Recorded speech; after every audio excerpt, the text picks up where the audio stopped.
قومی ایکتا اور یکجہتی کے لیے بہت ضروری ہے کہ جو حکومت کر رہے ہیں چاہے کسی پارٹی کی حکومت ہو ہم ان سے کہیں گے کہ انصاف کرو. اگر ہمارے بچے جیلوں میں سڑ رہے ہیں تو آپ ان کا کیسز ختم کرو. اور یہاں پر میں یہ بات ضروری سمجھتا ہوں کہنے کے لیے کہ حضرت مولانا ارشد مدنی صاحب کے قیادت میں جمعیت علماء ہند نے جو ہندوستان کے جیلوں میں مظلوم بچوں کے انصاف کے لیے لڑائی لڑی وہ قابل مبارکباد ہے. اور میں حضرت کو سلام کرتا ہوں اور حضرت کے لیے دعا کرتا ہوں کہ آپ کی قیادت میں اور معصوم اور مظلوم مسلمانوں کو انصاف ملے. میں آخر میں اپنی بات کو ختم کرنے سے پہلے پھر سے آپ تمام سے اپیل کرتا ہوں کہ یقیناً ملک میں ایک خوف کا ماحول پیدا کیا جا رہا ہے اور اس خوف کے ماحول کو پیدا کرنے میں ان لوگوں ان طاقتوں کا پورا رول ہے جنہوں نے مہاتما گاندھی کو گولی مارا. ان تمام لوگوں کا رول ہے جنہوں نے ہندوستان کی آزادی میں حصہ نہیں لیا بلکہ انگریزوں کا ساتھ دیا.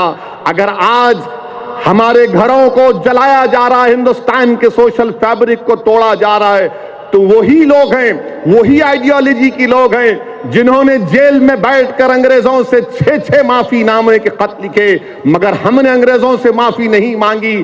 ہم نے کالا پانی کی سزاؤں کو برداشت کیا سولی پر چڑھ گئے مگر آج وہی طاقتیں ہندوستان کی یکجہتی اور ایکتا کے لیے خطرہ بنی ہوئی ہیں اور ان کو اقتدار تو مل گیا مگر اقتدار کے سہارے ملک میں خوف کا ماحول پیدا کیا جا رہا ہے. میں آپ سے اپیل کر رہا ہوں گزارش کر رہا ہوں کہ ہم مسلمان ہیں ہم ان سے ڈرنے والے نہیں ہیں. اگر یہ خوف پیدا کرنا چاہتے ہیں تو ہم خوف نہیں پیدا ہونے دیں گے. اور جیسا کہ مولانا ارشد مدنی صاحب نے اپنے کئی خطابات میں کہا کہ ہم نفرت کا جواب محبت سے دیں گے یقیناً انشاءاللہ تعالی ہم ان نفرت کا جواب محبت سے دیں گے اور مجھے پورا یقین ہے کہ محبت غالب رہے گی نفرت شکست کھائے گی. بہرحال میرے عزیز دوستوں اور بزرگوں ہم کو بے خوف ہو کر ہندوستان کو بچانا ہے. ہندوستان ہمارا وطن ہے ہندوستان ہمارا ملک ہے. ہندوستان کے لیے ہمارے بزرگوں نے اس ملک کے لیے اپنا سب کچھ قربان کیا.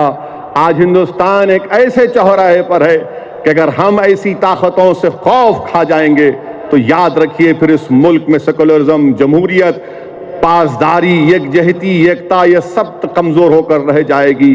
یہ ملک بہت بڑا ہے اور میں صاف اور واضح الفاظ میں کہنا چاہتا ہوں کہ ہندوستان بڑا ہے اور مودی چھوٹا ہے.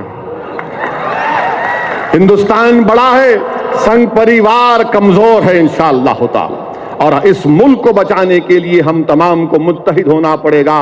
ہمارے ہم خیال تنظیموں کو ساتھ دینا پڑے گا. اپنے آپسی اختلافات کو بالائے طاق رکھنا پڑے گا. عقیدے کی بنیاد پر اختلافات ہو سکتے ہیں مگر یاد رکھیے جب دشمن وار کرنے جاتا ہے تو یہ نہیں دیکھتا کہ امداد اللہ رشیدی کا بیٹا کون سے عقیدے کا تھا حافظ جنید کون سے عقیدے سے اس کا تعلق تھا. میرے عزیز دوستوں اور بزرگوں ڈریے مت خوف کو اپنے قریب آنے مت دیجیے.